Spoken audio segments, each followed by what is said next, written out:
What is up, everybody? Ethan Newberry here for another Ginger Runner Live. Maybe the most epic video yet. I don't even know if there's any way that I'm going to properly introduce this video. This is episode number 36. I am joined by one of the biggest legends in ultra running, an incredible athlete, super nice dude. He has one of the most glorious beards on the planet.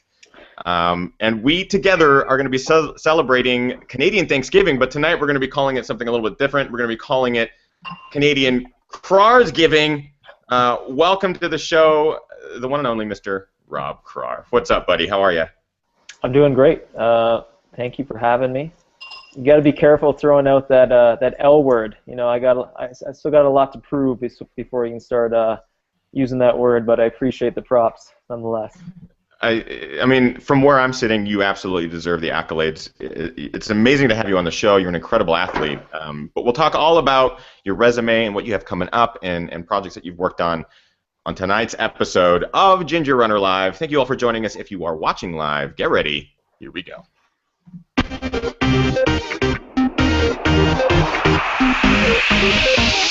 Ginger Runner.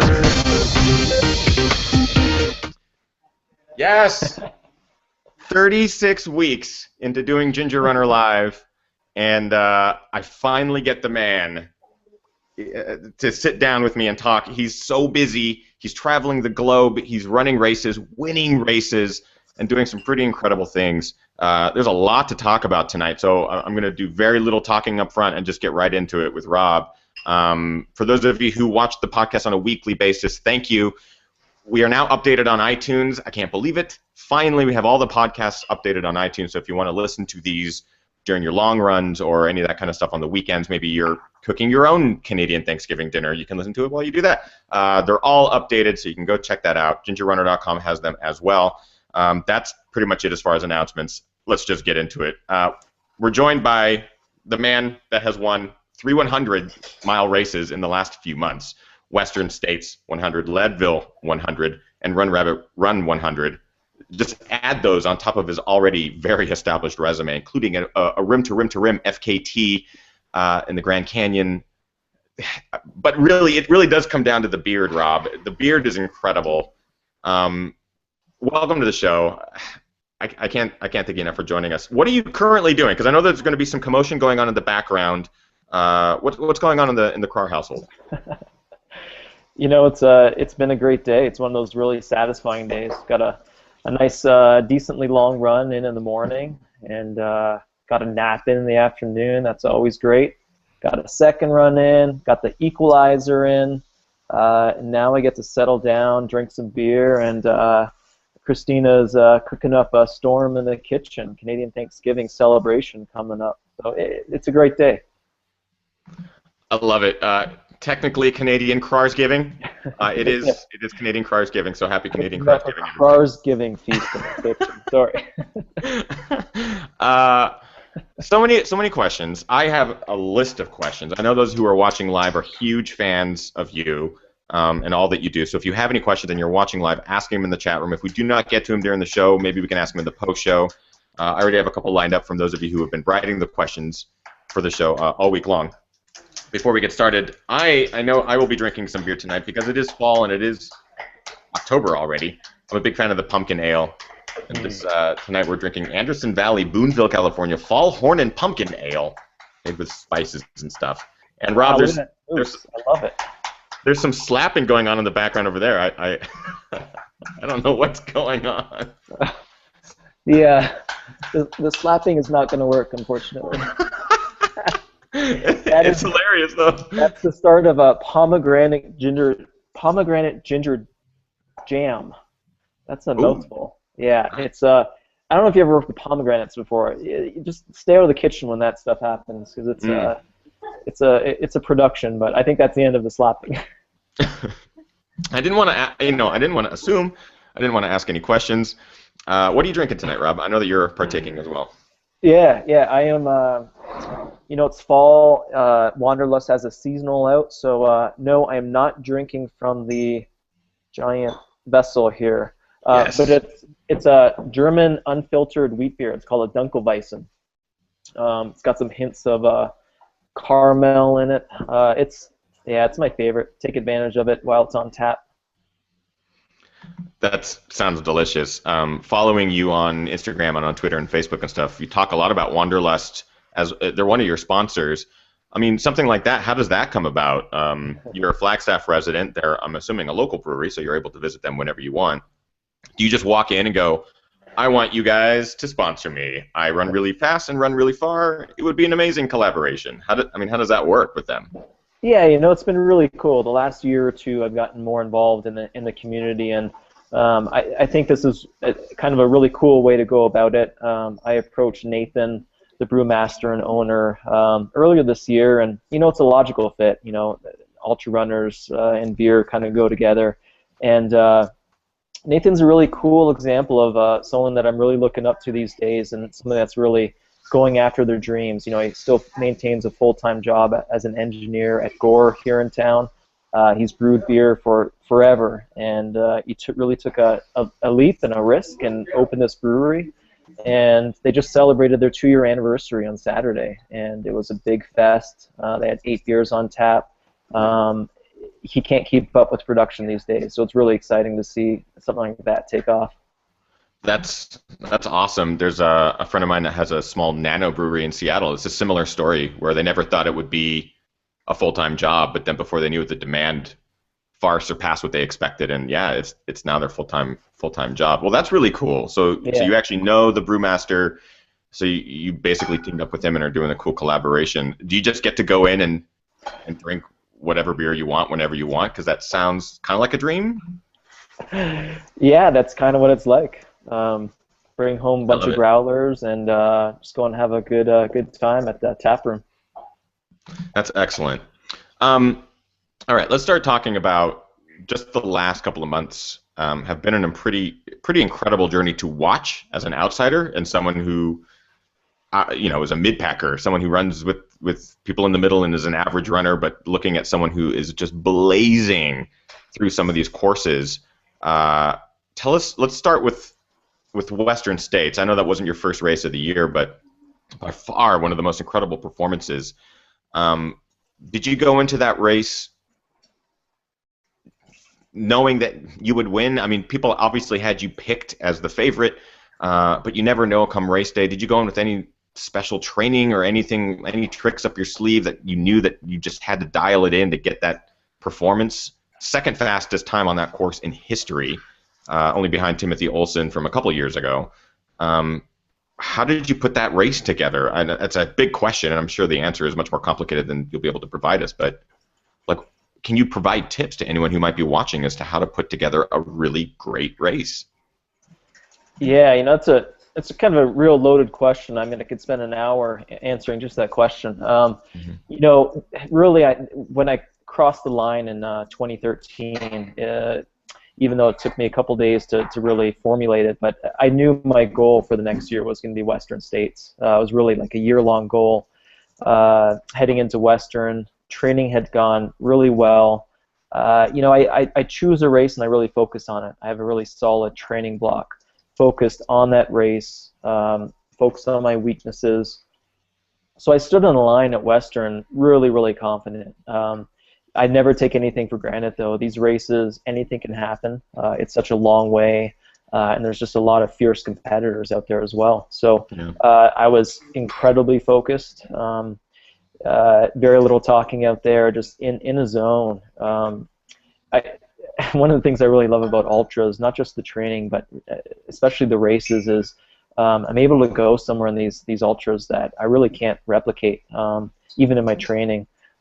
Maybe sometimes during some hard efforts in the canyon, but it's amazing. I'm so incredibly focused, and like I said, I never take anything for granted, and just kept a really solid effort and ran a smart race, and I think that went a long way at Western States.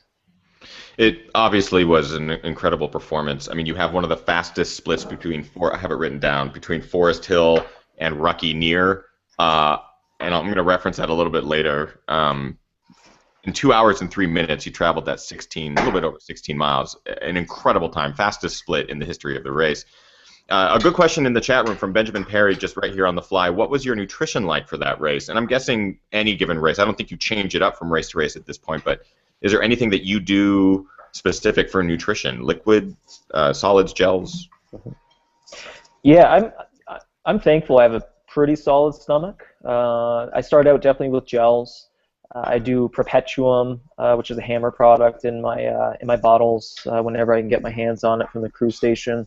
But I'm also fortunate to be pretty easy. You know, if I miss the crew or you know, the non-crewed aid stations, I'll just grab whatever's there, whether it's Cliff or Hammer or Goo.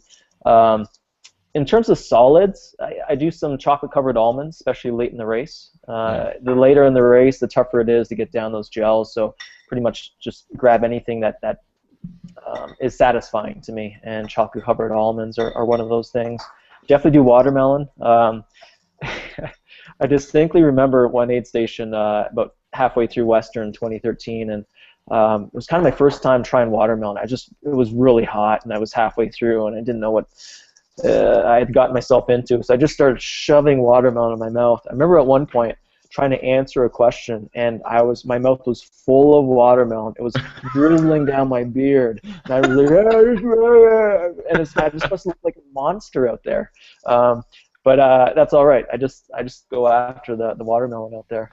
I feel like that's a common story amongst ultrarunners, though, is the watermelon, because so many of us go for the watermelon, and it's just like, you just shove it in as fast as you can. Yeah, and it's great. You know, it's cold. It's got a ton of water in it, obviously, and I think it's a good something to try for sure out there. Ginger chews, definitely do a lot of ginger chews out there. Often late in the race, I'll hit a ginger chew maybe 5 minutes before I hit a gel. I feel like it calms down my stomach just a little bit.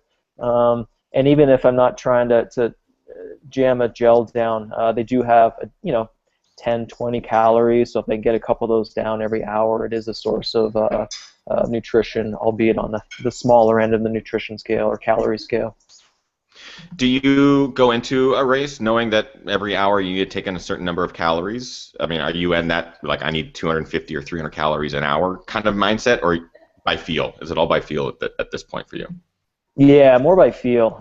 There's so many factors involved. Certainly, what kind of effort you're putting on out there, what the conditions are like. Obviously, with hydration, heat plays a huge role. I think Run Rabbit Run, I'm sure we'll get to this down the line, but I learned so much from my 3 races this summer. And one thing I learned from Run Rabbit Run was I think I was eating and drinking too much. You know, you got to the nighttime, it got cool. It's the coolest I've ever really run an ultra in.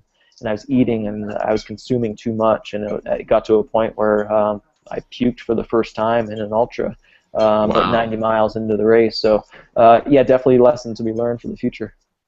Did you feel the build-up to it? I mean, was it a good 10-mile build-up to the moment, or was it an instant needed to relieve yourself sort of sensation?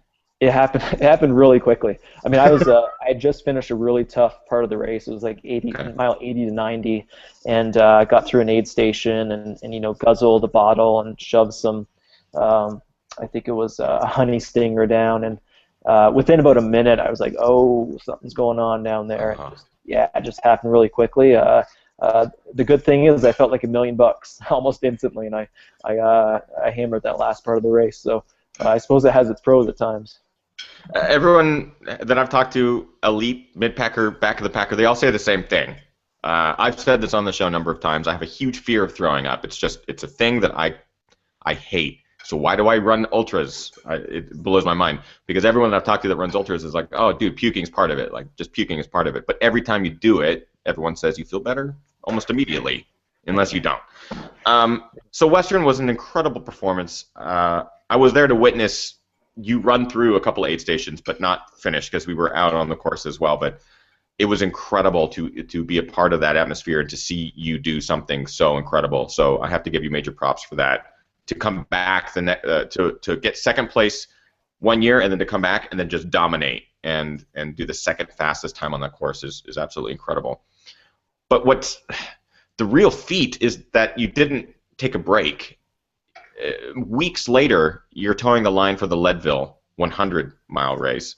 Are you a quick recoverer? I'm assuming, and now probably know the answer to this, but how quick do you recover from races like this? Really hard efforts over long pieces of technical terrain and heat and all that kind of stuff. I mean, your body seems to recover fairly quickly. Do you have a secret, or is there a tip or trick? It's been fascinating, especially I'd say this 2014. When I started last year, really in 2012, when I came back from my injury and I started on the trails. I mean, I can't describe the pain I was in after every race I ran. I mean, I remember the first couple trail races I ran, they were only, I can't remember, maybe 20, 25K. I mean, I would be walking, barely walking for close to a week. It was severe pain. And literally every race I've run since 2012, that length of time to get over the major hurdle, that major hurt after races got smaller and smaller. And I think 2013 was the year that really kind of solidified, and it just kind of hardened my body. So this year's been amazing. You know, I ran Lake Sonoma earlier in the year, and I was really surprised how quickly I recovered. It's still a very severe body ache for the first day or two. Western was the start of just a really quick recovery. I got over the major hump within about 3 days. But I'm always very respectful of recovery. I know there's some deep damage that occurs in these long ultras. So I think I took 7 days without running a step after Western. And then that kind of gets into the whole, you know, Western, Leadville, Run Rabbit Run. And there's really 3 major components between each race, and the first is recovery, the second is training, and the third is rest between each. And it's a really delicate balance. You know, I'm really proud, obviously, of winning the 3 races, but to be honest, I'm equally proud of the person and the runner I was between those races. And that was really one of the goals going into this. It wasn't just the races, it was to see how I could handle the recovery and how smart I could be between those races, and it went pretty well. I think I may have messed up slightly on my training between Western and Leadville. There was one particular run that I think put me over the edge, and Leadville was a really, really tough experience, the toughest race of my life, really. So I learned from that, and really didn't run or my recovery between Leadville and Run Rabbit Run was very low key, very little running, no workouts, just cut everything back, and that worked much better than my approach to Leadville.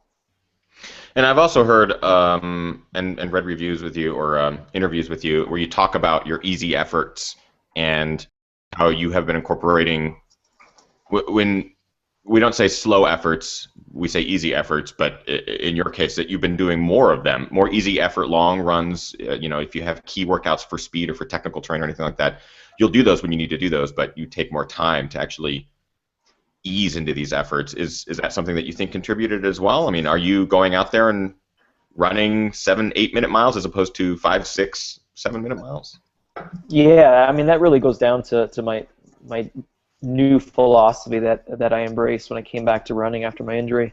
A lot of focus on rest and recovery and targeted training. You know, easy days are easy, hard days are hard. So certainly, there's never a day where I go out there on an easy run and hammer a last mile like I did in the past. Like I say, easy is easy, hard is hard, and I think that goes a long way in staying healthy and approaching race, you know, standing on the starting line healthy. Now, when did, because you were a road runner for a long time, when did you finally decide to jump onto the trails, and was there something that drew you to nature, to the mountains, to the trees, or was it you just needed to step away from road running for a while? Yeah, kind of a long story. I mean, after I graduated in 2002, I quit running, really. I was blown out. Pharmacy studies and running Division I was a little overwhelming. So I quit running, and it wasn't until I moved up to Flagstaff in 2005, and that was only to, it was meant to be temporary. I was going to be heading back to Canada. I needed to pass my Canadian board exams. I was living in Phoenix at the time, and Phoenix wasn't a good fit for me, so I was planning on just being in Flagstaff for a year, and kind of fell in love with the place, fell back into running, and really got wrapped up in the road racing scene for a couple years. And you know, it was okay, but I was overtraining. I wasn't listening to my body. I was getting injured often. blew myself out twice with adrenal fatigue, and eventually left running again. And that brings us to 2009 when I ran Trans Rockies, and that was really the first time where I got significant training on in the trails. But the whole time I was running through with an injury called Hageland's deformity, which is giant bumps on the heels on your calcaneus. Really painful, not just when you run, but in everyday life. Work was really difficult, standing on my feet all night long.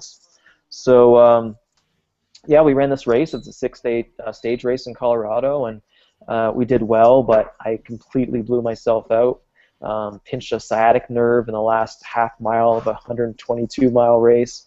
Oh my God. Yeah, it was tough. I didn't run a step for another 4 months, and then when I could start running again, the heel pain was still there. So I ended up having surgery early in 2010. I tried to come back too fast, as most runners do from injuries, and I was really convinced that the surgery was not successful, and I essentially quit running with no intent of or belief that I'd ever be able to race again, let alone run gentleman's pace with friends. So it's been kind of a eye-opening, amazing experience to have overcome that injury, and a lot had to happen to allow me to get over that hump and to get back on the trails. Part of that story, to go back a little bit, is at the same race that I blew myself out at is where I met Christina. And it's funny, she wasn't really into the hardcore running type, and I talk a lot about how everything happens for reasons, or things happen in your life, you don't understand them in the moment, but the pieces of the puzzle have really come together for me, because if I was still a very serious hardcore runner, I don't think that would have allowed Christine and I the chance to meet and hang out. And eventually, when she moved to Flagstaff, not running allowed us the time to fall in love. We're out rock climbing and fishing, spending a lot of time together. And then to go further, there's no doubt in my mind that I couldn't be doing what I'm doing right now without Christine in my life. So it's been really amazing to see all those pieces of the puzzle fall together so perfectly. Now, this is great, because I wanted to talk to you about her and your relationship. And is she a runner? I mean, does she understand also what you go through on one of these long ultras? Obviously, she's there supporting you 100%. You can tell just seeing you guys embrace at the finish line of some of these races. But does she understand? Does she run? Is she out there at all the aid stations? Like, what is the relationship like come race day? Yeah, she's amazing. She's very modest. She was an ultra runner well before I was an ultra runner. She ran Wasatch 100 last year. She was the last finisher under 30 hours, which is a really amazing race at Wasatch. Yeah, she is. It's very personal for her. She doesn't like to compete so much, but she's a very talented runner. So she understands, everything about the sport and what goes on out there. And yeah, she's out there whenever she can. She's crewing me. It's really special having her out there. It means a lot to me. There's very little talking. It's very little time spent at these aid stations, but I'm always looking forward to catching a glimpse of her throughout the race when she's at those aid stations. I always consider Kim part of the team. My fiance, it's part of the team. Do you and Christina treat each other as part of the team? Like, I always look forward to seeing Kim whenever I can during these ultras. I get really emotional when I run. Do you guys find yourself in the same situations? Is it like a can't race without her kind of thing, and very emotional about it, or? Yeah, I mean, I'm not sure if I'd say I can't race without her, but she plays a big role. Just the comfort, especially you traveling to races together, having that familiarity of someone to travel with, and we definitely understand each other very well, and she knows how I'm feeling without me having to tell her. So it's really great, and that kind of brings in the broader part of the relationship. She's, I've recently talked about my depression, and to have someone in my life that I can speak openly with, and someone that to have such mutual respect for. I'm very fortunate, and I couldn't be doing, like I said, couldn't be doing what I'm doing without her in my life. I should also clarify that I literally cannot run without Kim. She carries me for most of the miles and most of my ultras. So I have to make sure that I clarify that. You touched on it, and I want to give a shout out to Joel, your friend Joel, who released one of the most beautiful, simple but powerful films that I've seen in a very long time, especially dealing with trail running. It's called Depressions. It's on Vimeo. I encourage you to go find it if you were watching this live, and I'll even put a link in the description of this live show. Once we finish up, I'll put the link in there. You just touched on depression. You touch on it a lot in that film. How does it affect your running? Do you use it to an advantage, or do you find yourself using running as a way of helping? I'm sure you have a much better way of eloquently stating it than I would asking it, but I know that it plays a part in your training. It plays a part in your life. How do you deal with it? Yeah, I think I'm still understanding what that relationship is myself, and it's been interesting. It was when the writer for Running Times was staying with us and interviewing me that it came out, and it really wasn't something I was planning on speaking of, but he hit the right buttons and asked the right questions, and it just kind of happened, and I'm really thankful that it has at this point. And then Joel came out and spent some time with us, and again, it just kind of it wasn't a planned topic, but it came out, and it's made me really think a lot more about it and what that relationship is, what role running plays in my life and depression. Like I said, I'm still figuring it out. I do understand that it plays a big role in just keeping me grounded. I think by nature, I'm a very driven person, and I think having that outlet in my life, and this kind of goes to another topic of, I'm mainly a lone wolf in my training. I do most of my training alone, and I think it plays a role as well. It gives me time to, sometimes reflect on life. Sometimes it's my chance to zone out. The world we live in these days is challenging. It's really changed in the last decade, especially with social media, and there's a lot of difficult things going on, and that can really weigh heavily on me. I feel like I'm helpless sometimes, and having that time alone really is an important part of controlling my depression, I would say. And a big part of why the film touched me and touched a lot of people is because in ultra, I don't want to say just in ultra, in life and in ultra, many people deal with it.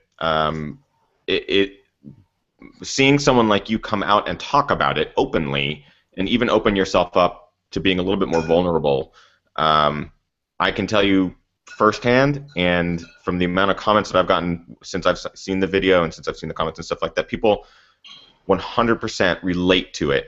A lot of people deal with depression, deal with it in some capacity, and ultra runners, a lot of ultra runners do as well. It's a large portion of why some runners run these long distances, is so they can be alone and they can deal with it.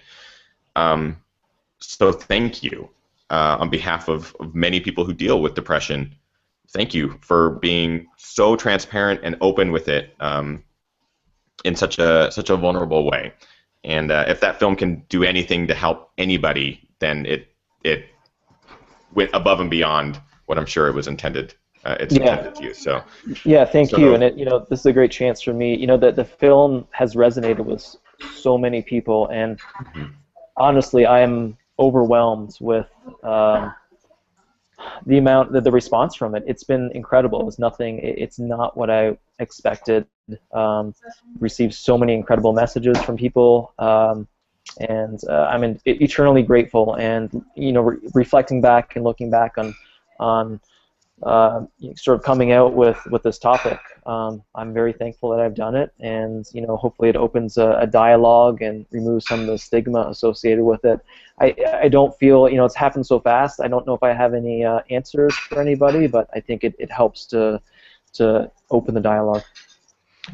That's it. I think you nailed it. Opening the dialogue, I think, is definitely one of the most important steps.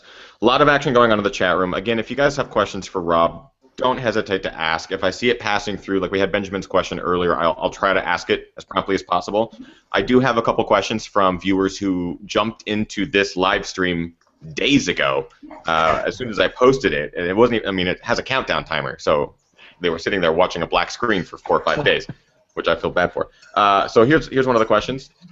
This is for Rob from Debbie Hawkins. Rob, do you see yourself as a role model for beardos everywhere? Well, I definitely have to go back and explain how Rob Card's beard came about. There's so many stories about Rob Card's beard that. Well, first of all, is it you? Is Rob Crard's beard? Rob Crard's beard? Is it you? Everyone wants to know that. No, it is not, which is one of the strange parts of this whole craziness the last 2 years. You know, I remember the moment I saw the Twitter handle of Rob Cart's beard, and I was like, this is kind of creepy, I gotta admit. But you know, I don't know. It's not me, and I don't know who it is. And I haven't tried to pursue it either. I think it's kind of fun to. Whoever owns the handle has kept it clean and kept it fun and kept it witty. So I'm just rolling with it. I think it's really cool. You know, when I met Christine in 2009, she's incredible in many ways, and she's a very outdoors woman, and I really felt intimidated by her outdoor prowess. So, you know, what's the guy to do but grow a beard? And you know, that was really the start of Rob Cart's beard. Yeah, you know, it grew on me, obviously, more ways than one. I feel really comfortable. That's going to be a quote. That's going to be a Rob Carr's beard quote. They love it. Yeah, I just feel real comfortable in it, and keeps me warm in the winter. So I think it's here to stay. I am starting to look like a bit of a mad pharmacist at work. This is, I think, the longest it's ever been. I'm just waiting for them to be like, Rob, can we talk for a minute? You have to talk to the beard. You have to talk to the beard. That's perfect. I love it. It's legendary. It is one of the most epic beards. Gary Robbins, I have to say, is giving you a run for your money. His is a big, giant ginger beard, but at this point, yours is still got a couple inches on his. Oh my God, what was I going to say? One of the questions in the chat room that scrolled by much earlier was, does it give you magical abilities? It was funny. There was an article that came out April 1st last year, and I think it was regurgitated from previous years, that talked about something about oxygen molecules getting caught in the beard, and you know, able to provide extra oxygen late in a race, and that was kind of funny, just seeing people's reaction to it, and some people definitely fell for it. But I don't know about magical abilities. You know, I think you know, honestly, it goes back to I feel comfortable in it, and I embrace it, and I don't know, I'm just comfortable in my life, and the beard makes me happy, and when you're happy, and I think you can run well, and it's all good. Yeah, man, you got to rock it. As long as it makes you happy, you got to rock it. And if for any reason in the future you're like, oh, and you know what, I want to streamline it, sell it. I kid you not. Go to eBay and sell Rob Carr's beard, because that'd be great. There's plenty of people that'll pay top dollar for it. Next question from one of our viewers. This is from Matthew Raymond.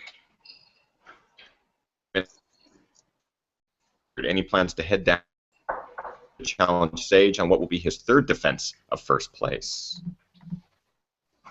Oh, sorry, you're breaking up a little bit, but I got it.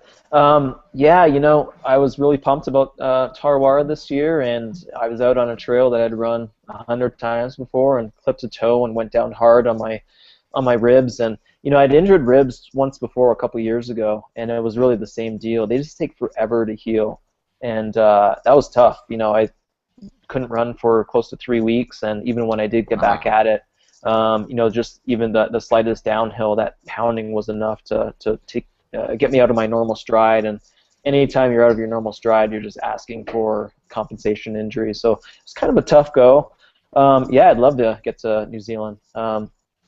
You know, I was in New Zealand for almost a month in my high school days when I was competing in triathlon. I was on the Canadian national junior team that competed at the World Championships in Wellington. So definitely have fond memories of New Zealand, and I'd love to get back there. That's cool. Do you already have Go ahead. Sorry. Right. To answer the question more clearly, it doesn't work into my schedule next year. With my job, I work every other weekend, and it's set in stone. There's really no compromise on that. And unfortunately, the race falls on a work weekend in 2015. Got it. And actually, that's a great dovetail into the next question that I wanted to ask. Was you are a full-time, you work full-time. How do you find the balance? I mean, how do you find the balance to be able to go out for these long runs, the hard training, and then also put in, is it full-time hours at this point, or were you able to scale back your hours and still are working as a pharmacist, but able to have a different schedule? 'Cause it's got to be tough to juggle all that. Yeah, I mean, it's close to full-time. I've been working the same overnight schedule for over a decade now. The way it works is that I work 7 nights straight, and those weeks start and end on Wednesday, so I'll work 7 nights in a row. They're 10 to 11-hour shifts, and then I'll have the following week off, and it's just a revolving, rotating schedule. Doing it so long, obviously, I found a routine that works well for me. One of the big challenges is being able to adjust from days to nights, and then back from nights to days. And that takes a lot of discipline. You definitely have to find a routine that works well, and that's a really key component, because if you can't make that transition quickly, then it's a tough couple days. You're really a zombie for a couple days. But I found a routine that works. Usually I'm feeling back to normal within 24 hours after finishing my shift. So it works out to 72 hours and 70 days, or 7 days, followed by the 7 days off. So it's tough. I definitely back off on my training the week I'm working, but Okay. one of the benefits of that shift that I work is that the structure is really great. I accept the fact that I'm kind of checking out on life for a week. There's really no social gatherings. It's work, sleep, run, eat, repeat for 7 days in a row, and I actually get into a pretty good routine, and I can actually get pretty good training in during that week. Going into the larger topic of my training and my new running philosophy is it's super important for me to respect that rest and recovery during that week. And if it means taking an unscheduled day off, I'm happy to do that. It gives me a chance to catch up on life a little bit. So it has its challenges, but it also has its perks as well. The way I look at it is that I have 26 one-week vacations a year, and it's tough to find that in other jobs. So pros and cons to any job. I've been doing it a long time. I'm definitely looking into some options for next year. I'm not sure what that's going to look like exactly, but I'd love to have the opportunity to get overseas a couple times, and it's just really difficult to do with only 7 or 8 days off with my current schedule. Yeah, especially if that revolves around a race, because you could only get there, max 7 days before a race, and then as soon as the race was over, you'd have to come back for work. Mm-hmm. This question is in the chat room from Baker McCool, who's I believe his wife is also a pharmacist. How does your knowledge and expertise of A&P pharmaceuticals and what is available for nutrition and sustainability during a race affect your nutrition decisions during training and racing? Does it give you added benefit? I don't think my education as a pharmacist plays a huge role in my running. For the most part, I think nutrition in ultras is fairly common sense. To me, what's most important is staying ahead of your hydration and nutrition. I don't think it has to be terribly scientific. You don't want to be swigging beer and pounding, I don't know, beef jerky out there the whole race. But I'm sure there's people that do. That's true. They just kind of salty. It probably tastes pretty good. No, I think just staying on top of your hydration, nutrition, eating well. My diet is not terribly exact. I think Christina is incredible. She has a passion for cooking and food, and she treats me very well. But our diet avoids any extremes. We eat a bit of everything. We don't eat meat, but it's a balanced diet, and we don't shy away from treating ourselves. We eat our desserts, we eat our sweets. I think that's avoiding extremes, I think, is what's most important when it comes to diet and nutrition. Yeah, I was going to mention that you've posted recipes of Christina, and I know that she's posted some on her Facebook, and they look incredible. I think there was a beet salad you posted a while back that just looked insane. Are you guys going to be enjoying any of the desserts tonight after Canadian Krar's giving? I don't know what's on tap for dessert. Kind of a funny story. Christina, one of Christina's coworkers, gave her a giant zucchini in which she made a giant loaf of chocolate zucchini bread last night, which happened to be sitting on the counter this morning and this afternoon. And I have to admit, I ate a shameful amount of that today, and I don't even think there's enough for dessert tonight. So I don't know what's going to happen. That sounds a lot like me and my eating habits. The difference is that, I weigh maybe 100 pounds more. Come on, Jesus. Here's another question from the chat room. This one is from Eric Deck. It's a two-part question, and it might be a little bit intrusive. Rob, what's your best poop during an ultra story experience? Excuse me, I mean Mr. Krar. What's your best poop during an ultra experience? We all have them, but maybe Rob does not. No, oh man, where do I start? You're right, everybody does. Probably one that's most relevant is Western States 2013. I went once. It was in the last canyon, Volcano Canyon, I think it's called, if I remember correctly. And I just really had to go, and I had this knot in my shorts. It was too tight to get my shorts down. And I knew Tim was relatively close in front of me. It was a race. I didn't want to stop, and I was grabbing twigs and trying to whittle it down to a sharp point so I could get at this knot. And it's funny, a couple days after the race, I'm laying in bed. I'm like, why didn't I just use the safety pin from my race number, instead of trying to whittle down a little branch into a point?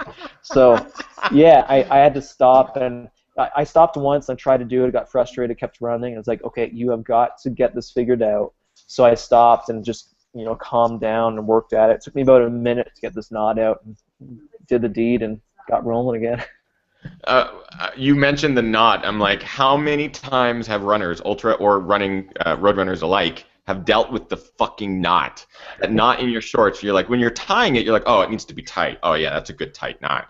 But then when you have to undo the knot, you curse yourself for tying too tight of a knot. We've been there, man. Yeah. We've all been there. Yep. This is a question that I've been dying to ask you, and that is, it's a gear question. It's all about the gear. When you go into a race, especially now, you're sponsored by North Face, you have access to some pretty incredible gear. Do you find yourself going to a specific pair of shoes every time you go for a run, or a pair of shorts, or top, or bottles, hydration packs? What is your gear of choice, if we want to just go through top to bottom, or foot to head, or whatever you want to do? Yeah, well, I think their clothing is incredible. Their Better Than Naked line is my go-to. I've been running a long time. There's definitely no short that I've worn that dries as quickly. And kind of really came into play, Western States, I was using ice bandanas, ice in my hat. Just really so many times that you get wet during these ultras. So, yeah, having shorts and tops that dry quickly is very beneficial in a lot of different ways. Oh, yeah. What about shoes? Yeah, shoes, I'm a tough chicken to crack in that respect. I prefer very lightweight, minimal, soft shoes, and at this point, it's not a type of shoe that North Face makes that I can get in. Definitely utilize their shoes in training, but not in racing so far. But I can say there's some exciting things coming up in the next year or two that I can't wait to share for sure. That's really cool. I remember, actually distinctly remember this moment in my racing career. It's 2013 Leona Divide. It was my first 50-miler, and I believe it was your first 50-miler. Uh-huh. It's an out-and-back course during one long section. You run out in the single track, and then you go down this fire road, turn around at the bottom, come back up on the single track. Before I even got to the single track, you're going up this mountain, and you're going towards the single track to take you around the ridge. Rob is screaming down the mountain as I'm going up. This is like mile 28 for me, but he's already well on his way to the finish line, and I didn't think anything of it. No one knew that, oh, Rob Krar was in first. We just didn't know. We thought maybe he was a 50K runner that was just hauling ass, a shirtless, sweaty guy with tiny little shorts and just screaming down the hill. So I didn't think anything of it. And then when I finished the race, everyone was talking these rumors of this guy that crossed the finish line, and everyone just thought he finished the 50K. And he just went over to a tree and sat down underneath a tree and was drinking a juice. And then someone gradually came over and was like, "Did you just run the 50 miler?" And you just went, "Yeah." And everyone freaked out because you set a new course record. I don't know why I even brought that up, but it was the first time that I met you, and I remember the shoes that you were wearing that day were like road flats or something. Are you into the more minimal road flat type shoes? Do you not need a bunch of lugs or anything like that for the grip? No, I think definitely minimal, but not minimal in the respect of what minimal meant a couple years ago with barefoot running, that kind of stuff. Right. Cushioning is huge to me. Definitely road flats are what I mainly wear in my races, and even the Grand Canyon. I don't need a ton of traction. Maybe that's just my running style, but definitely on the more minimal end of things. And going back to the Leona Divide, I mean, I was totally winging it out there. It was a hot day, So hot, yeah. Yeah, when you saw me, I was definitely putting on move on there, and I definitely paid for it later in the race. And so I finished across the finish line, and I'm really, really hurting at this point. And I just kind of stumble across the finish line, and nobody really realized I'd run the 50 miles. So I walk maybe 50 feet away just to get away from the finish line crowd, and stumble under a tree, and it was rough. People were looking at me like, "Oh, that's a little dramatic. Oh, you just ran the 50K. Come on, man." I was mumbling, and I was dumping coconut water on me, and Christine was like, "Why are you dumping coconut water on you?" And I was saying, reverse osmosis. I was just not making any sense. Then the medical came over to check on me. It was a scene. It definitely fondly remember the Leona Divide. Yeah, I mean I only heard the legend of it because by the time I finished, you probably had already gone to a cold ice bath or something somewhere. But when people told me the story, I was like, I think that guy passed me hours ago. And sure enough, you broke the course record that day. It was an incredible performance. I wish I would have seen you at the finish line. I wish I could have seen that. My whole family was there. They had never seen an ultra before. They were there to support me. And when they see that happen, they're freaking out, right? They're freaking out when someone comes and starts dumping coconut water on their head. They're like, what is my son doing? What is this world that he's a part of now? They got the full experience for sure. They got the full on. So congratulations. That was an incredible race for you for sure. What's next, Rob? What is the next race that you're doing? North Face in December, or are you waiting till 2015? Yeah. So after Run Rabbit Run, I had a great race at Run Rabbit Run. I definitely got things together between Leadville and Run Rabbit Run. Kind of nailed it down. So had a strong. We barely even touched on that today. Yeah. I barely even touched on it. You also won Run Rabbit Run. Incredible performance there too. Yeah, so it was great. And again, it was another example of within 24 hours after Run Rabbit Run, I almost didn't feel the race in my legs, which was eye-opening for me. Really cool. But I'm really respectful of the rest. It was a long summer, so I took 3 full weeks without literally running a step. Did a couple easy mountain bike rides. I needed that time to kind of regroup mentally, physically, catch up on life. And I'm into another solid training block for the North Face Endurance Challenge in December. That course is, I ran it last year, and I got to say it's one of my favorite courses I've ever run. Definitely plays to my strengths, and on a beautiful day you can't beat that course. Although on a rough day it's definitely rough out there. A couple years ago with the rain, they had to shorten the course, and it can be pretty miserable, I'm sure, when it's rainy and windy out there. But that's what's up next. Nice. I forgot to mention this earlier. Someone asked about training. In training, what is the best way to pace your runs? Is there a mile time that you should shoot for while building up to an ultra? That's from Dan. And I want to put out there that I have a new technique in my training. I actually call it Kraring. And that is you run 10 or 15 miles at your regular easy effort, and then you try to run a mile at the Krar effort in Western states from mile 63 to 78, which is the fastest split there. And that is running a 7-minute mile, or a little bit less than that. So I call it Kraring now, where I try to harness my inner Krar, my inner beard, and throw in a mile or two at that effort, which it's tough. It doesn't matter if you're fast or slow. It's just tough to Krar it. So that's my advice for that sort of training. Rob, do you have any advice in training as far as the best way to pace your runs? Is there a mile time to shoot for while building up to an ultra?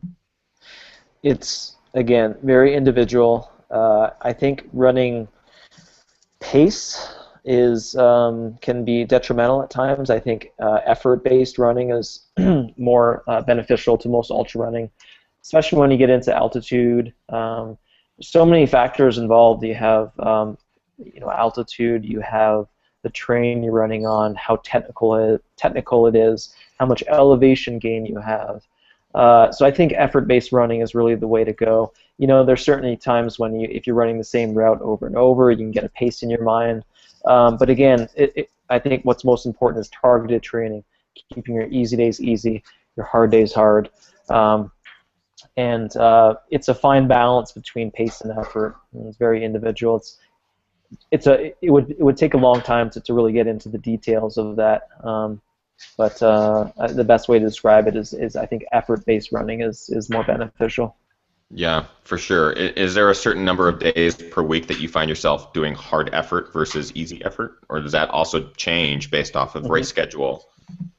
Yeah, it changes all the time. Now that I'm in a pretty good routine and my body's doing really well, I'm trying to get one hard workout in a week, as well as one long run. But it's very fluid. I mean, sometimes I'm doing back-to-back long runs, and when I do those, then I may not do a workout that week. If my body and my mind is holding up really well, I may try and sneak in 2 workouts a week. And it also depends on the race I'm focusing on. If I feel I need to work on my weaknesses more, then I may hit those weaknesses twice a week. So it's always changing. It's pretty dynamic, I would say.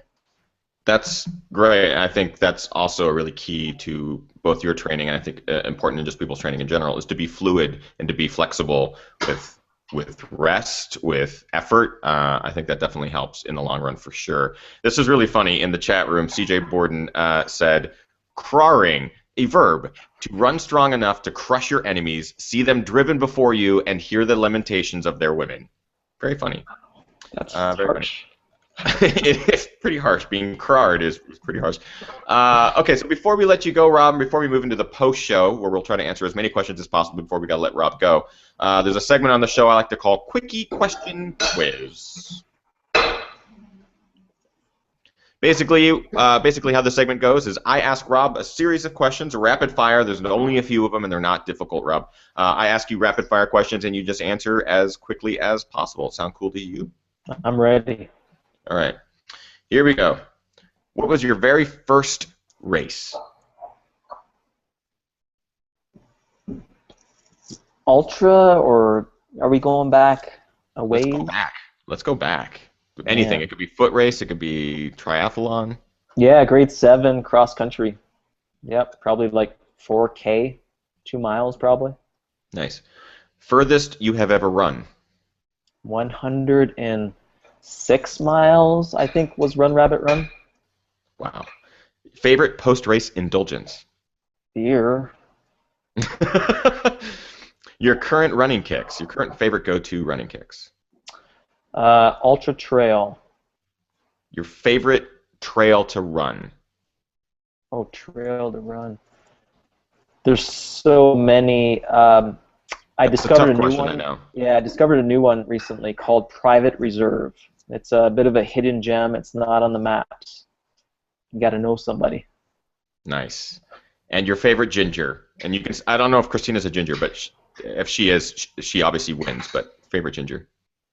Man, I don't know many gingers. The Ginger Runner? That is the correct answer. That is it. Congratulations, Rob. You answered all the questions correctly. Again, Rob, I cannot thank you enough for taking the time out of, I have to say it, Canadian Krar's Giving to answer all of our questions, to answer all of the all of the secrets and basically divulging all of the information that you have in your training and your equipment and all that stuff. Thank you for jumping onto the show. Very much appreciated. If you have time, we do have questions in the chat room. I know people would love to ask you if you want to stick around for a little bit of the post show. I know that you have Thanksgiving dinner going on back there, so if you need to go, please do. For those of you who are watching live, follow Rob on all the social networks. Rob, where can people find you? Oh man, I am terrible with this. I'm on Facebook. I think everything's Rob Krar. Rob Krar on Facebook, Rob Krar on Twitter. I'm on Instagram.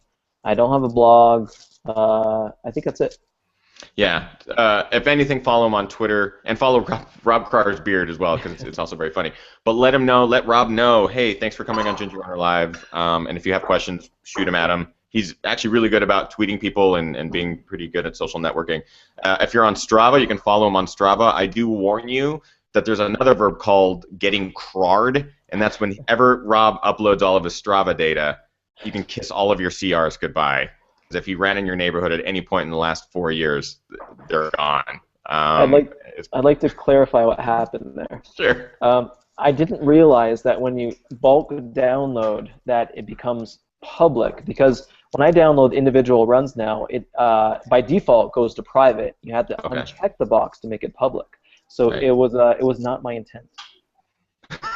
It was really funny though, because I remember that day, everyone was like, "Oh, Rob just told all of my CRs," which is hilarious because you're super fast. But yeah, I call it getting crarred now. You haven't taken any of mine, so it's all good. Not that I have any, but it's very funny, and it's also really cool to be able to see your runs.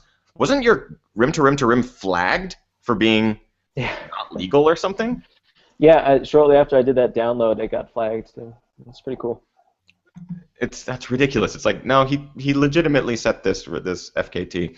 Well, I wondered what they thought I did. I mean, you can't ride a bike in there. I don't know how they thought I got across in any other means.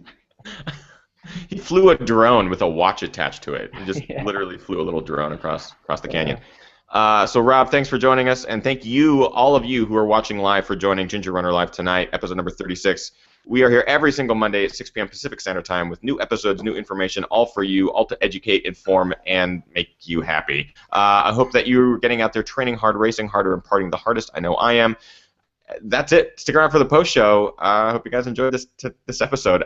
It's like one of my favorites so far. Oh, I love it. All right, here we go. Post show.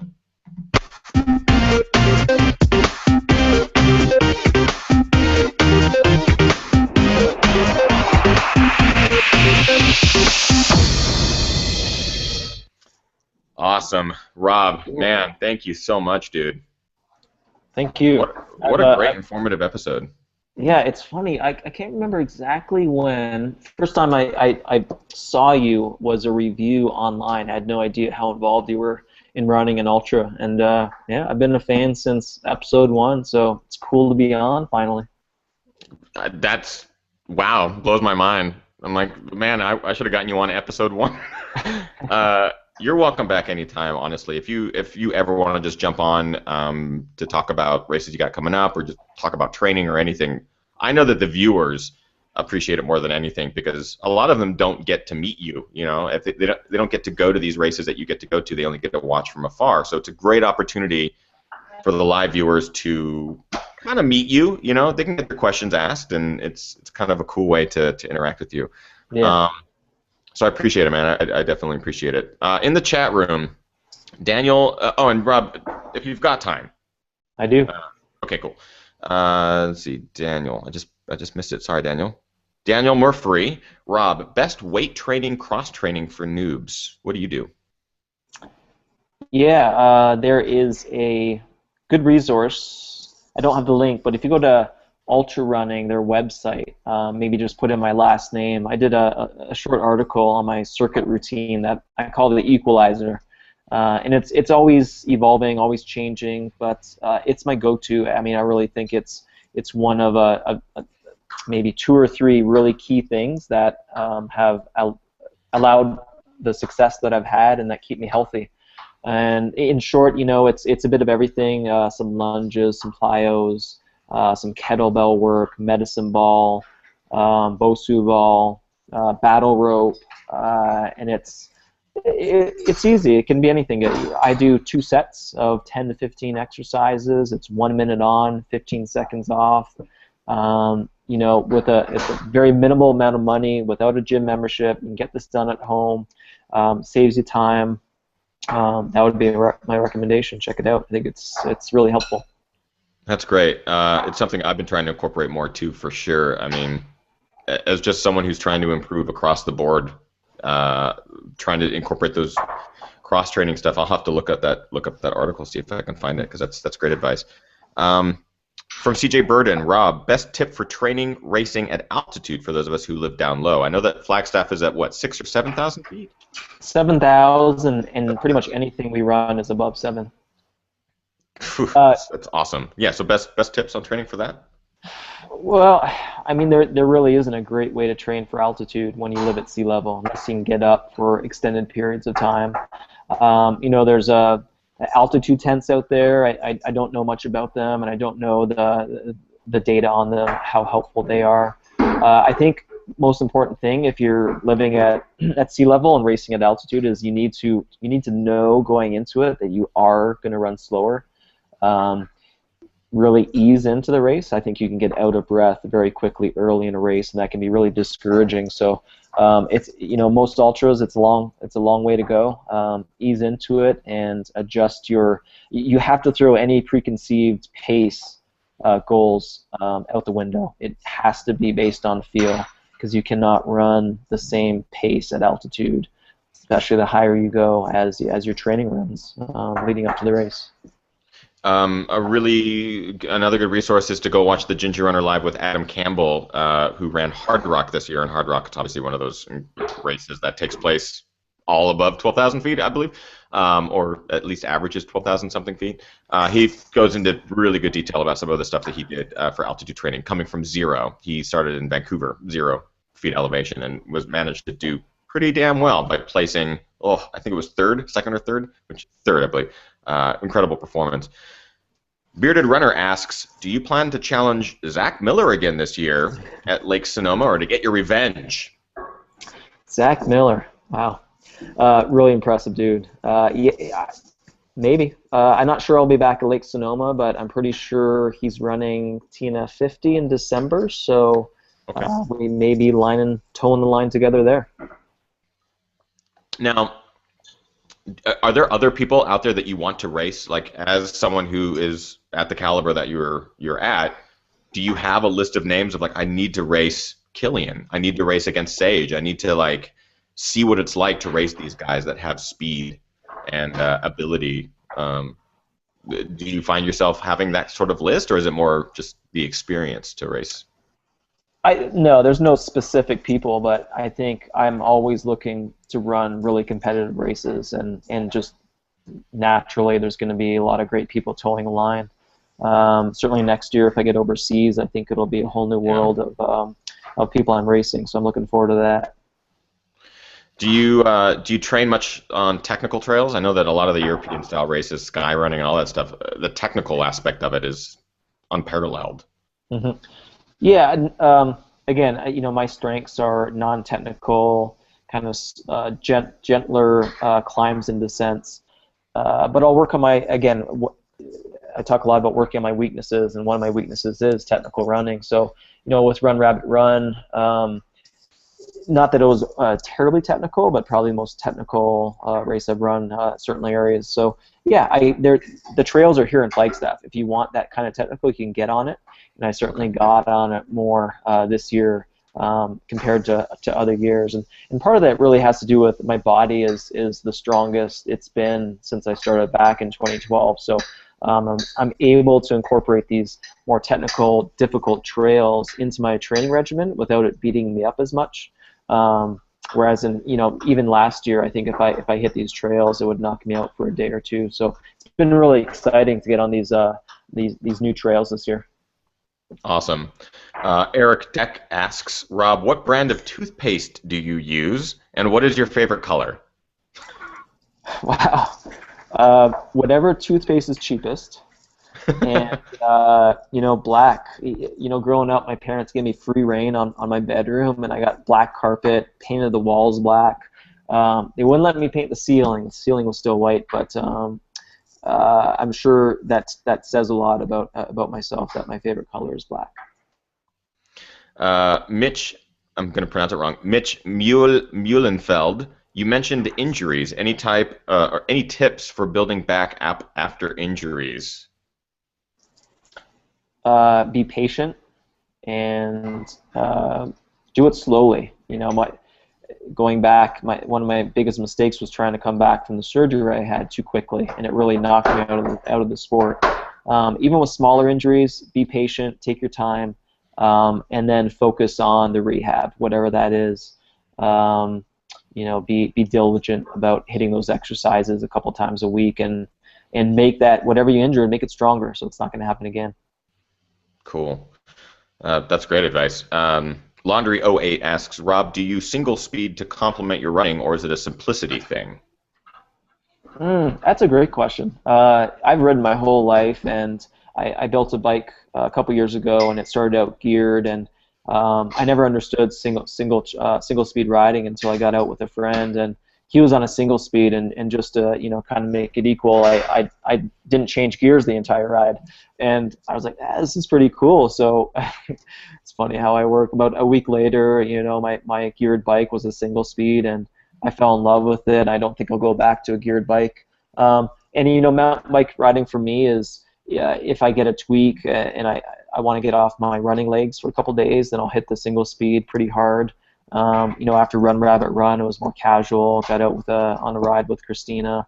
So yeah, it's sometimes it's single speed riding, mountain bike riding is a training tool, and sometimes it's just being great. It's great getting out on the trails. When you do like double days, whether it's running or whatever, do you do more than one a week, or like the double days kind of take up a majority of your week? Is it when you have time or when you feel good? How do the double days work into your schedule? Yeah, there's real unplanned, to be honest. I certainly, obviously, don't run any doubles the week I'm working. There's only a limited number of days. If I'm doing a hard effort, I take that back. Sometimes I do doubles. Again, I think that's a good example of how fluid and dynamic my training is. Today was a double, but I started out in the morning not really planning on it, but it fit into the schedule. My body was feeling good. I was also doing my circuit routine after, and I always like to get a run in before I do those and get the body loosened up. So there's really not a set number of days I try and get them in. And it'll depend where I am in my training block as well. If I'm trying to hit some higher mileage, if you get a couple doubles in a week, that's an added 15, 20 miles, pretty easy miles. And a lot of the times I'll start these doubles feeling really terrible and wondering why I'm doing it, but I'll finish them feeling really good and glad I got it done, because I think it loosens up my body, and it's almost a recovery tool for the next day. Yeah, I've only done doubles a couple of times leading up for the Squamish 50/50, and at the time it was like, oh, this sucks. I'm having to do, even if it's only 6 to 10 miles twice a day. You're absolutely right about your weekly mileage. It just is like this nice big mass of mileage by the end of the week. It's a great way to add the mileage as opposed to doing 30 to 35 or 40 miles on the weekend, like one day or something, trying to cram it all into one run. It's a great way to and to take it easier on your body too, for sure. Oh man, I just missed there we go. Max Easterbrook asks, Rob, do you have any bucket list races? Great question. Man, I'm so new in some ways that I'm still learning about the races that are out there. I wouldn't say I have a bucket list. UTMB is high in my list for next year. I haven't committed to it yet. It's going to take a lot of focused training. I'm definitely going to have to work on my weaknesses for that one. But for me, I want to hit the most competitive races in the most beautiful countries in the world. I think that's a good way to put it right now. Have you thought about going back and racing in Canada at all? I'd love to get back up to Canada. Yeah, the Canadian Death Race I think has potential, and Gary Robbins is putting on such a great show in Squamish these days. That would be high on my list as well if it fit into the schedule. I talked to him this year. I'm like, dude, the day you bring a Squamish 100-mile race is the day I will be there weeks in advance, ready to race that race. Yeah, you need it's gorgeous up there. 100. Yeah, exactly. Oh my god, that would be the worst. Yes, I'll do it. I'll say it right now. I'll do it. No, don't do it. Oh, we just had some good questions here. Rob, would you like to be 25% physically stronger or 10% mentally stronger during a race? Asks Isaac Gallegos. I gotta rack my brain on that one. Get your math 25% back. physically stronger or 10% mentally. I'm able to go to a place in these races that I'm very appreciative of. I think mentally I got it down for the most part. I take the 25% physical. Yeah. Favorite music to run to, if any? Asks Nick Young. None. I definitely do not listen to music when I run, but I have a pretty eclectic playlist for my circuits and life in general, I would say. Nice. William Chinda, any plans for big FKTs, or is the focus just on racing for the moment?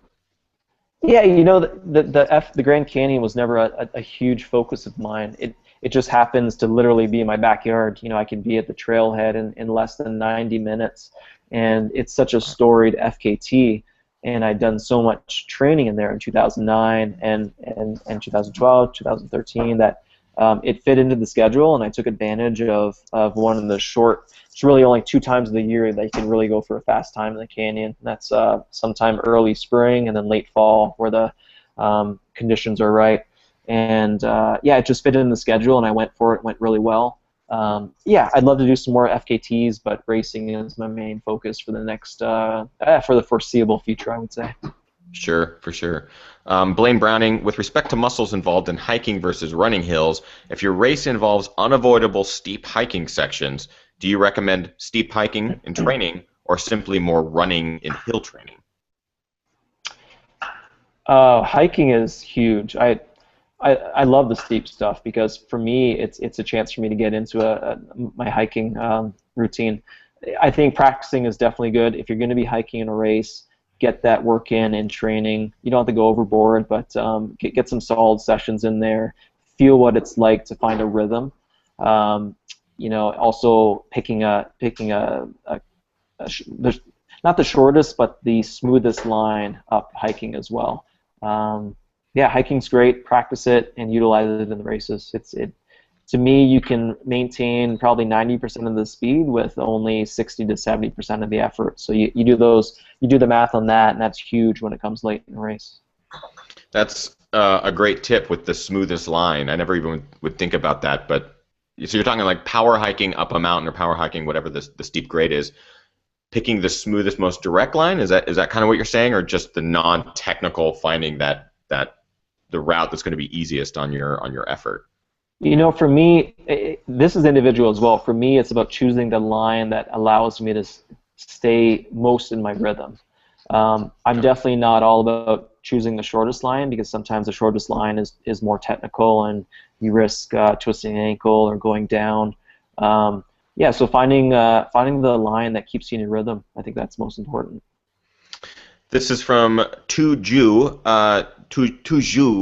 I hope this doesn't come out as harsh, but has anyone ever accused you of doping because of your occupation as a pharmacist or your knowledge of medicine? No, certainly no accusations. It's an odd relationship. I don't really see, as a retail pharmacist, why that would, raise an eyebrow. But, it's doping is certainly a topic that I think is not addressed enough in our sport, and that's kind of a broader topic. But I certainly think adding testing to races would add legitimacy to our sport. But I've never thought twice about it. I went to school for 6 years and I worked my ass off, and I'm very thankful for my job, so I don't put too much thought into that. Yeah, like just to dovetail on that, being a pharmacist isn't like just going to college for a year or two and getting a degree. It's a pretty intensive process. So it's not it's not like someone would just go through the work of you said 6 years. I've heard people have taken 8 years to 10 years of college or degree to go get their degree, and then just abuse it like that. So I understand the question though. Trent S asks, what were you gonna say, Rob? Sorry. Oh, I was going to say that was a long time ago too. It was 1996 that I chose my profession. So Yeah. again, the relationship I don't really understand. Trent S., what was the water bottle that you tucked into your waistband in the recent Depressions video where you were running in the Grand Canyon? That was an amphipod, and that's what I mostly race in. I think it was a newer brand, Simple Hydration, I think is the name of it. I use that at Run Rabbit Run a little bit in conjunction with the amphipod, but the amphipod's pretty cool. It's got a nice streamline to it. The handles are pretty solid too, so that's what I've used mostly in my races. Do you ever use a hydration pack or anything like that for the longer stuff, like the Grand Canyon FKT? Did you have to use a hydration pack at all? I was super simple. I'm still just with the bottle in my canyon, but I use a Nathan backpack quite a bit in my training on the longer runs in the mountains, and certainly these days on my training runs in the canyon, I'm wearing a Nathan pack in there. Nicola Bosqueprocop.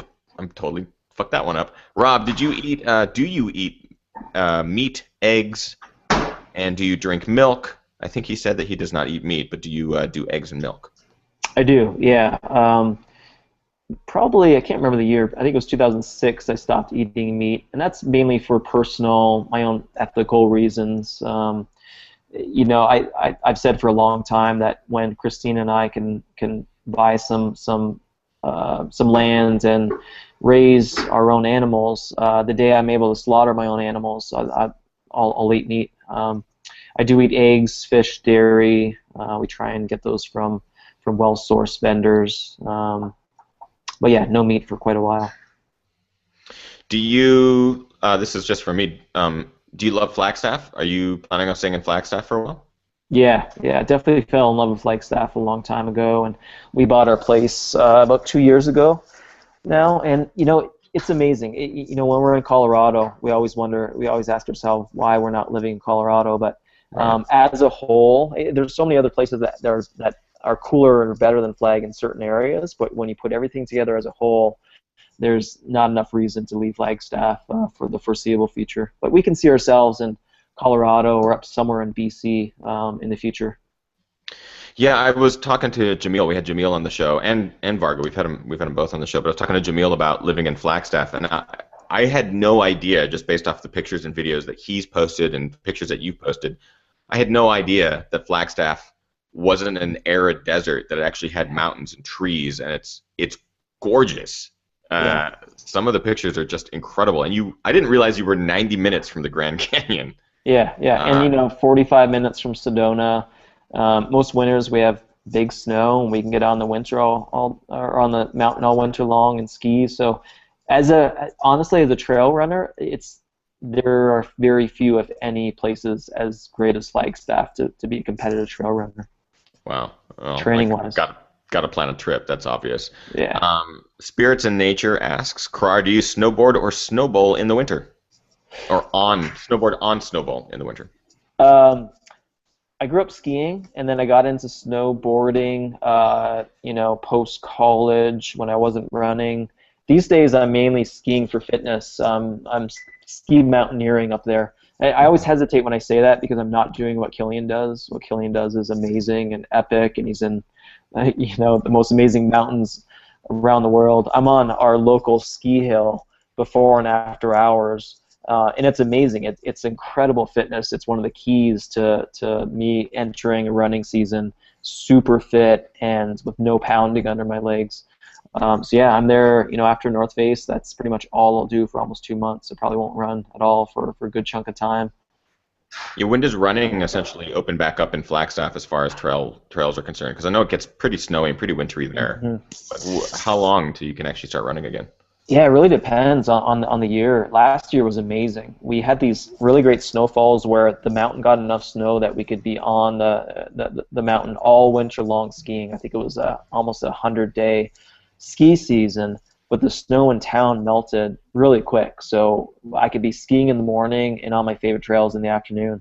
So yeah, it's great. But other years it could be epic snow in town, and that the favorite trails are out of bounds until probably March, late March, sometime around then. Okay. But there's Cool. there's options, Like, again, there's some lower elevation trails, and Sedona is only 45 minutes away, so you can still get on the trails when it snows heavily in Flagstaff. Dan Sherwood asks, Rob, you said you rock climb. I climb as well. Do you find it to be good cross training for running? Yeah, Christina taught me how to climb when I had left running, and I really enjoyed it. I haven't climbed in a long time. It's not that I've lost interest in it, but I don't think it meshes well with my training, and there's a certain part of me that worries about hurting myself out there. So it's definitely high on the list of activities, along with fly fishing, for when I eventually retire from competitive running. Have you ever tried free climbing? What is his name? The North Face athlete that free climbs basically everything. I follow him on all this. Alex Honnold. Yeah. You met him or have you climbed with him at all? Because that's a whole nother level. It's just, there's people on this earth that just are so hard to describe their abilities. I mean, the guy just blows me away. No, it gives me goosebumps, and my stomach feels funny when I watch him do these. When I watch these videos, it's amazing. I'm not afraid to say, my balls get sucked up inside me when you watch these things. It's terrifying. Yeah. Terrifying. Yeah. Do you fly fish? Yes, I love fly fishing. That's something that both Christina and I took up during my time away from running. And the Colorado River, Lee's Ferry is a really popular tail fishery. It's about 2 hours from Flagstaff, and get out there for day trips, and sometimes we take our canoe upriver and spend a couple days coming down. So yeah, fly fishing is incredible. Again, it's something that I feel like I don't get a chance to do as much as I want to these days. High on the list for after, when I have more time on my hands. It's one time where I can literally just not think of anything. In the Colorado River, it's pretty fast flowing. It's a big river. In fly fishing, by nature, it takes a lot of focus. I can just stand on that river for 8, 9, 10 hours and not think about anything, but be in the moment. It's amazing. What college did you go to? Asks Mitch. Butler University in Indianapolis, Indiana. What brought you from Canada? What brought you?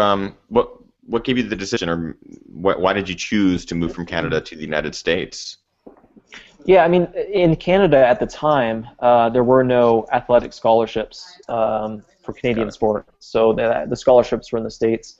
I was having a pretty successful high school running career. I had a teammate a year ahead of me that kind of went through the process. He ended up going to Brown University, and that kind of set the precedent. And I did the legwork, sent my resume to probably 100 different schools in the States, and got a bunch of responses, and ended up going to Butler. I felt really comfortable with the program and the coach, and things went from there. It came down to wanting to race as competitively as I could post high school, and the States offered that opportunity. Got it. And you stayed in the States pretty much after college? You didn't go back to Canada and then come back, and you stayed? Yeah, I was pretty much, in 2002 when I graduated, there was a massive shortage of pharmacists, and the winters in Indiana are very tough, very gray, miserable, and I got lured out to Arizona with a sign-on bonus and the sun. It was hard to beat, especially when you're trying to pay off a large chunk of student loans. So, yeah, that brought me to Phoenix. I quickly realized that Phoenix was not the best choice for me. It's a little fast-paced. It's a really big city, and it's really damn hot. And I'm really thankful I found Flagstaff. I was in Phoenix for 3.5 years, so it was a good chunk of time.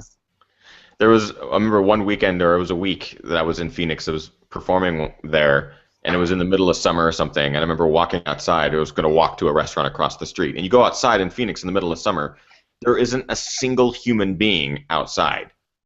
There is no one outside. Even if they're walking from their car inside, somehow they manage to just teleport in. No one is outside in Phoenix in the summer because it's so hot. Yeah, no, that's a great example. It was I called them my dark years of my life. It was tough. It was challenging, and it's very true. It's the heat does strange things to people in the middle of the summer. especially does strange things to black leather seats as well. You get in. I don't know how many times I burnt my legs. I bought a Jetta right after I graduated. It was wrong. Black leather was the wrong choice. In Phoenix, I can imagine. Many people have asked this. I have a segment on the show called Runner's Rant. I wasn't going to do it with you because I wanted to keep everything super positive. I don't know if you're familiar with the segment.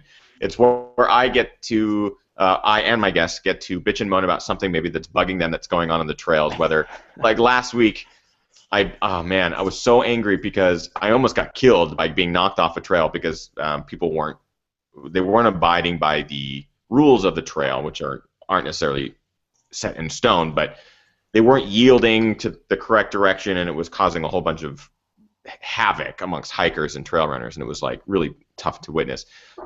Is there anything that you would want to rant about? Anything that's bugged you in the last year of trail running that maybe you just need to get off your chest?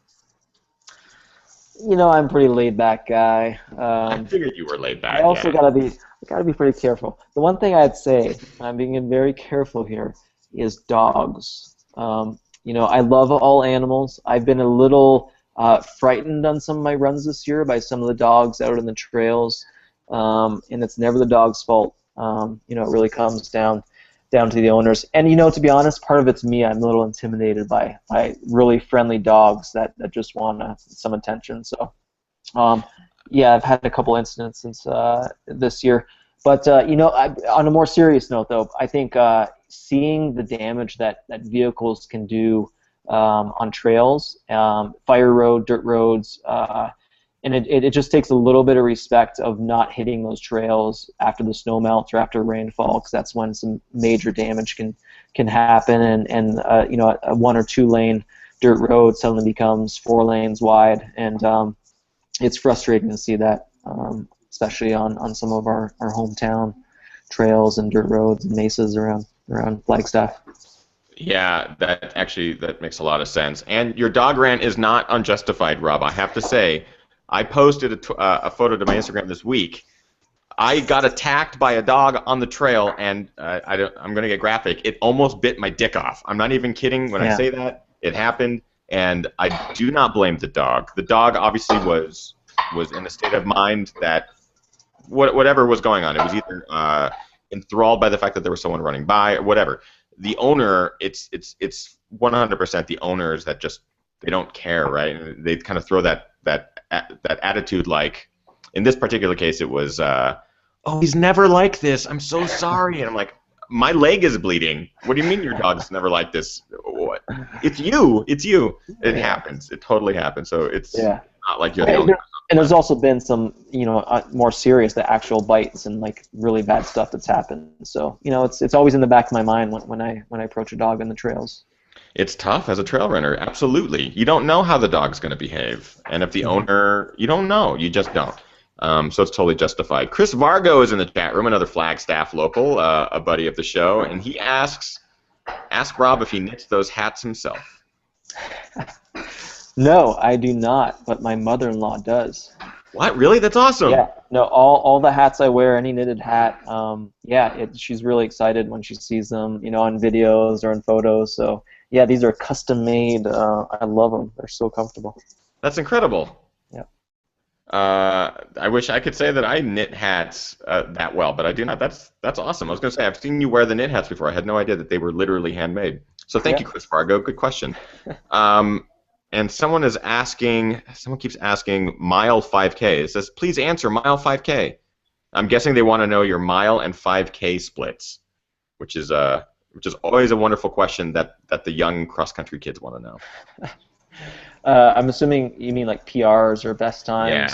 Yeah, most likely. Yeah. I don't know if I've ever run a 5K, to be honest. So I ran mainly 1,500 and 3,000 in high school, and then I moved down. I was a middle distance runner in university, so I ran the 800 mainly indoors, and my best time was 151 low, and then I focused on the 1,500 outdoors, and 344 was my best time in the 1,500. No big deal. No big deal. Oh, someone earlier, it's actually pretty funny, someone earlier said that your runner's rant, which is the segment that we just talked about, your runner's rant should be, oh, where did it go? That your shoes keep catching on fire because you run too fast. Oh, wow. Yeah. Cool. Yeah, I think that's really funny. You are a very fast runner, Rob. So yeah, that's probably what ends up happening. Okay, you guys, I'm gonna wrap up the post show. We're gonna let Rob finish his beer and enjoy his his Canadian Krar's giving. So that is it for today's show. Again, I appreciate all of you live viewers for jumping on and chatting with us and chatting with Rob. It really is an honor to have him on the show. So thank you, Rob. Thank you very, very much. I hope you enjoy your dinner. I hope I did not take you away from Christina and the great food too long. You're welcome back on the show anytime, man. I very much appreciate it. Thank you. I had a great time. Perfect timing. Dinner is being served up. I can't wait till next time. Yeah, absolutely, dude. And for those of you who are watching live, go follow him, at Rob Krar on Twitter and pretty much across all social networks. That is it for today's show. We'll see you guys next Monday for episode number 37, Monday at 6 p.m. Pacific Standard Time. We'll be coming to you from Oregon because Kimberly is running her very first 50K. I will be running with her, filming the entire thing. The Oregon Coast 50K, which is a rain shadow running race, takes place on Saturday. We will be running that, and then we will be talking about it on Monday about her first 50K. So it should be pretty cool show as well. So stick around for that one in a week.